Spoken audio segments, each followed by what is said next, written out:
What we found that on the night of 8th and 9th, starting as early as 22:30 hours, our cities had a mass raid of drones, unmanned aerial vehicles, UCAVs, starting right from Srinagar, going down right up to Nalia. It was a mass raid in waves, and it was relentless. However, we were prepared, and our air defense preparedness ensured that there is no damage on ground or to any of the intended targets that the enemy might have planned for. The difference between 7th night and 8th night was that on 7th night, he sent in his Yeha class of UAVs. However, these UAVs can go some distance, they are armed.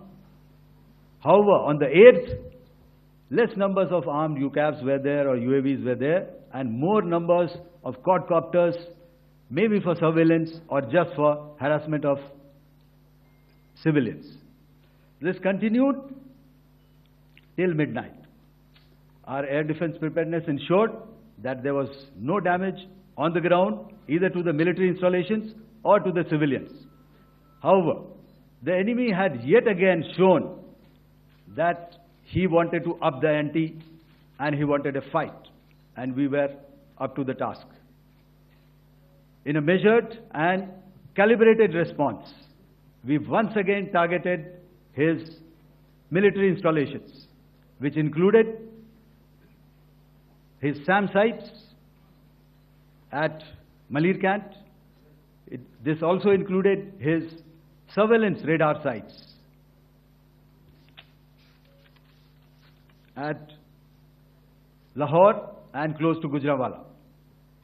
These were suitably addressed, and thereafter his drone attacks continued even till morning, which we countered, and during the daytime there was some respite.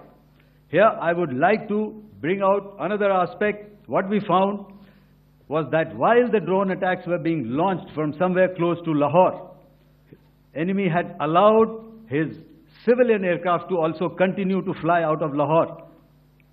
Not only his own aircraft, but international passenger aircraft, which is quite insensitive, and we had to exercise extreme caution, even at the cost of some tactical disadvantage, to ensure that there is no damage to any of the civilian aircraft.